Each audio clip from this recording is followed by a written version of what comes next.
Cette fois-ci, c'est officiel, les amis. L'État allemand veut s'inspirer du modèle d'immigration canadien, notamment en reformant le droit à la nationalité allemande. Parce que ce qui a été validé au niveau du Bundestag, au niveau de l'Assemblée nationale allemande, c'est simplement inédit. Alors, si toi également tu aimerais devenir allemand et que la nationalité allemande t'intéresse, je pense que cette vidéo est on ne peut plus importante pour toi. Plus de détails dans cette nouvelle vidéo.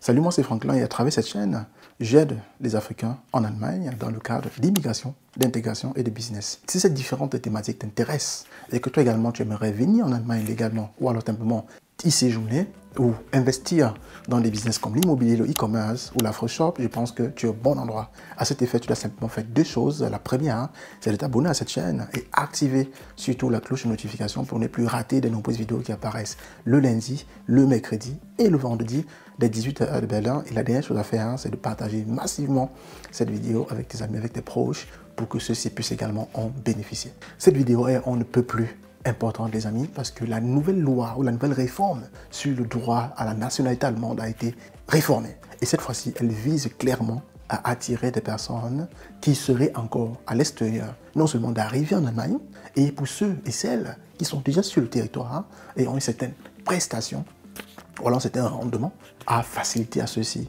l'accès à la nationalité allemande. Je tiens à rappeler ici qu'un passeport allemand vous permet de voyager dans plusieurs pays, plus de 100 pays sans visa. Donc, ça vous donne une certaine mobilité à l'international. Et pour ceux et celles, par exemple, qui veulent faire du business dans certains pays, avec un passeport allemand, ça vous facilite quand même la tâche. Et notamment, vous pouvez mouvoir sans problème ou un peu plus facile. Donc, reste donc jusqu'à la fin de cette vidéo parce que je vais te donner tous les éléments clés et je vais aller le plus lentement possible pour que tu puisses comprendre.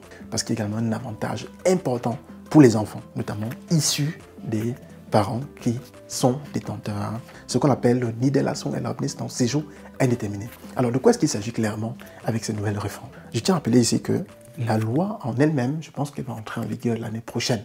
Et ça vise un élément clair. Jusqu'ici, l'État allemand était, si vous voulez, un peu réticent dans le cadre de l'octroi ou de la permission de ce qu'on appelle le Mehrstaatigkeit, donc l'accès à plusieurs nationalités. À la nationalité multiple. Donc je vais écrire ça ici en allemand pour que vous puissiez voir. Mehrstaatigkeit. Voilà. Ça veut dire quoi en d'autres termes? Avant, par exemple, si vous aviez la nationalité allemande, vous ne pourriez plus avoir une autre nationalité à part la nationalité allemande que vous avez au préalable. Et il y avait l'exception seulement si vous étiez à l'origine, pas un Allemand, à l'origine peut-être un Marocain, vu que le Maroc accepte la double nationalité, vous pouvez donc avoir la nationalité allemande et garder votre nationalité de départ, puisque votre pays d'origine, qui est le Maroc dans ce cas de figure, vous permet d'avoir une autre nationalité étrangère. Mais pour les Européens, par exemple, je parle ici d'un Français ou d'un autre pays européen, n'avait pas la possibilité de garder son passeport de départ. Parce qu'en devenant allemand, il fallait qu'il perde, qu'il renonce à sa nationalité de départ. Donc, l'État allemand a ajouté ce qu'on appelle le Mehrstaatigkeit. Ça veut dire qu'aujourd'hui, plus besoin, en tant qu'Européen, de renoncer à sa nationalité de départ. Vous pouvez avoir les deux passeports. Alors, en quoi est-ce qu'elle nous concerne, Franklin? Je vais aller en détail. Première condition d'abord, pour devenir allemand, d'accord, pour avoir la nationalité allemande, c'est que vous devez avoir une bonne intégration. L'intégration, je vous ai partagé déjà plusieurs fois en vidéo, intégrer veut simplement dire faire partie de, d'accord? Si tu fais partie de, alors tu es intégré. Et ça peut se faire dans tous les plans, hein, plan économique, plan linguistique, plan culturel, ainsi de suite. Alors ça passe forcément par la maîtrise linguistique, parce que l'État allemand ou l'Allemagne n'est pas un pays bilingue, on ne parle qu'une seule langue, notamment l'allemand. Alors, donc bonne intégration, premier point, connaissance en langue, ça c'est clair, hein, et aussi se prendre en charge. Ça c'est un volet très important qui va toujours revenir dans cette vidéo, parce que c'est très important. Si vous voulez devenir allemand de nationalité, vous devez prouver par vos revenus que vous pouvez vous prendre en charge vous-même. Si vous n'avez pas de famille, si vous avez de famille, vous devez être capable de vous prendre en charge vous-même et aussi prendre en charge votre famille. En français terre à terre, ne pas dépendre du social. D'accord? Donc, si vous voulez demander la nationalité, il faut d'abord sortir du social avant de le faire. Si vous êtes actuellement dépendant, pour une raison ou pour une autre, du système social. D'accord? Voilà. Alors, ça c'est clair. Maintenant, un truc qui s'ajoute notamment dans la condition, on est encore dans la condition d'obtention du passeport allemand, c'est qu'on peut devenir allemand après seulement 5 ans sur le territoire. Je tiens à rappeler qu'avant, c'était 8 ans. Il fallait venir en Allemagne et vivre pendant 8 ans. Et par exemple, pour des personnes qui venaient à la base étudier, parce qu'avant, il n'y avait pas la possibilité de venir faire la formation, donc on pouvait venir étudier, et il y avait des personnes qui faisaient 8 ans sur les bancs, il y en a qui faisaient 7 ans. Et généralement, selon votre ville, dans ma ville par exemple, on comptait les années d'études à moitié. Ça veut dire, j'ai vécu par exemple pendant 7 ans en Allemagne, et en 5 ans, j'ai fait des études jusqu'au master.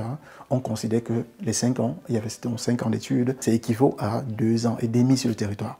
Il fallait donc encore travailler pendant quelque chose comme 6 ans ou 5 ans et demi pour être éligible à la demande de passeport, alors que d'autres conditions, bien évidemment, étaient déjà respectées, notamment l'intégration avec mon diplôme allemand, avec mon niveau linguistique, ainsi de suite. Aujourd'hui, par exemple, vous arrivez en Allemagne à partir de 2024, après 5 ans, vous pouvez demander la nationalité allemande. Et je pense que pour les étudiants, peut-être ce sera encore différent, je ne sais pas trop, mais ils ont dit clairement qu'après 5 ans, vous pouvez demander votre passeport allemand. Et un autre élément qui est très important, c'est que c'est aussi possible après seulement 3 ans, à condition que vous prouvez que vous avez un bon rendement, soit au boulot, vous êtes engagé par exemple de façon bénévole dans la société allemande. Hein? Ça peut être dans la Croix-Rouge, ça peut être par exemple pour s'occuper des handicapés, ça peut être par exemple dans le service de pompiers de votre ville, parce qu'il y a ça dans plusieurs villes ici en Allemagne, vous pouvez vous engager simplement de façon bénévole pour éteindre le feu en cas d'incendie. Hein? Ça, c'est également reconnu dans le cadre d'un engagement, par exemple. Si vous le faites et que vous pouvez prouver cela, après seulement 3 ans sur le territoire, vous pouvez avoir accès au passeport allemand. Moi, je pense que c'est une chose très bonne pour les étrangers qui viendraient ici et qui souhaiteraient obtenir un passeport allemand. Alors, on continue. Il y a d'autres éléments qui sont également très importants. Hein. C'est que si vous parlez très bien allemand, ce qui s'ajoute bien sûr pour l'obtention du passeport allemand en 3 ans, il faut bien parler allemand, il faut se prendre en charge également. Alors, maintenant, un élément qui est très important ici sur ce Mehrschadigkeit, d'accord? Les enfants nés d'un parent qui a le séjour indéterminé, c'est déjà le cas, même avant que cette réforme soit faite. Les enfants nés, parce que beaucoup de personnes me demandent encore, une bonne fan club, comment tu expliques ça? Est-ce que c'est possible? C'est possible, les amis. Je vais vous rappeler encore et expliquer de façon terre à terre. Les enfants nés d'un parent qui a le séjour indéterminé n'ont plus besoin de choisir entre la nationalité de départ de leurs parents et la nationalité allemande. Je vais expliquer ce paramètre-là, c'est très important. Aujourd'hui, en 2023, d'accord, je suis de nationalité africaine. Supposez que je suis d'un pays dont on ne reconnaît pas la double nationalité là-bas. Je suis majeur, mais je suis africain, d'accord? Je vis en Allemagne et j'ai un séjour indéterminé de par ma prestation sur le plan économique allemand. Mon épouse est également du même pays africain là et aussi à n'importe quel séjour, un séjour simple. Le plus important, c'est que soit moi, Franklin, le mari, ou alors mon épouse, et l'un de nous ait le séjour indéterminé. Ça suffit. C'était jusqu'ici, jusqu'aujourd'hui. Nos enfants naissent allemands par défaut parce que un des parents a le séjour indéterminé. Écoutez-moi bien, a le séjour indéterminé. Maintenant, comme ces enfants-là naissent et ont le séjour indéterminé, d'accord, l'enfant né, il a 0,1. D'accord, il est allemand par défaut. Il est allemand par défaut parce que, de par le titre de séjour de ses parents, il jouit de cela. Il a aussi la nationalité d'origine, il va appeler ça NO, nationalité d'origine, parce que mais ses parents ne sont pas allemands. Donc, ils ont le droit au passeport de par la naissance, de par le lien de sang. Voilà. Maintenant, l'État allemand avait ajouté ce qu'on appelle le Optionsregelung. Optionsregelung ici. Ça, c'était avant la réforme. Il faut bien comprendre ça, les amis. Ça, c'est une vidéo très importante. Voilà. Optionsregelung disait ceci que, ok, les enfants ont d'abord la double nationalité jusqu'à l'âge de 23 ans. En réalité, à 18 ans, on est déjà majeur. Ils peuvent décider à 18 ans de choisir soit le passeport allemand, donc du coup, ils vont perdre la nationalité d'origine de leurs parents. Et même jusqu'à là, il y a des pays africains, par exemple, où on est majeur à 21 ans. Ça veut dire qu'ils peuvent toujours jouir de cette nationalité, de ce passeport-là, jusqu'à l'âge de 21 ans. D'accord? Et au vu des autorités allemandes, l'enfant, s'il a jusqu'à 23 ans, donc jusqu'à ce qu'il atteigne l'âge de 23 ans, il a jusqu'à 23 ans pour se décider quelle nationalité il se prend. Mais il a l'obligation de choisir. D'accord? Il a l'obligation de choisir. Avec la nouvelle réforme, les amis, il n'y a plus d'obligation de choisir. L'enfant peut garder les deux, mais à une seule condition, que le pays d'origine également de ses parents accepte cela. Ça, c'est à une condition. C'est extrêmement génial. Donc, Un enfant, par exemple, issu d'un couple marocain dont les parents ont gardé la nationalité marocaine, l'enfant n'a plus besoin de choisir. Ou tout autre pays, par exemple, africain ou même de l'Asie du Sud ou de n'importe quel autre pays, qui permettrait la possibilité d'avoir le passeport d'origine des parents et garder la nationalité octroyée par l'État allemand, il n'y a pas de problème. L'enfant n'est plus obligé de choisir. D'accord? Parce que quand l'enfant devient majeur et que le pays d'origine de ses parents accepte la double nationalité, l'enfant continue avec les deux passeports simplement. Donc voilà, une nouveauté, à mon sens, très importante. Alors, maintenant, nous avons pour le cas des citoyens de l'Union européenne. Ça veut dire que vous avez les gens qui viennent de la France, ça devient de plus en plus nombreux, des personnes qui viennent de la France, de la Belgique, pour venir s'installer en Allemagne. Vous êtes déjà peut-être belge à la base, ou déjà français, ou déjà, c'est pas moi, d'un autre pays, autrichien, ainsi de suite, et j'en passe. Alors, pour ces personnes-là, par exemple, ils peuvent garder la nationalité de départ. Hein. Ça veut dire que un Africain, une nationalité française, qui vit en Allemagne, elle peut garder sa nationalité de départ, hein, ou de par la naissance, l'enfant qui obtient la nationalité de par ses parents peut garder la nationalité allemande et celle de ses parents. Donc, à d'autres termes, je suis français, peut-être parce que je suis né là-bas, et puis pour une raison ou pour une autre, je suis venu en Allemagne pour m'installer, soit à cause de l'amour, à cause de l'argent, à cause des affaires. Hein. Je peux venir en Allemagne, je demande la nationalité allemande et je garde et la nationalité française et la nationalité allemande. Donc ça, c'est possible, les amis, avec la nouvelle réforme. Alors, maintenant, il y a d'autres points qui sont également importants au niveau de l'abandon de la nationalité. Il y a des pays qui refusent que les citoyens puissent abandonner la nationalité. Il y a des pays comme ça dans le monde. Je ne vais pas citer ces pays-là ici.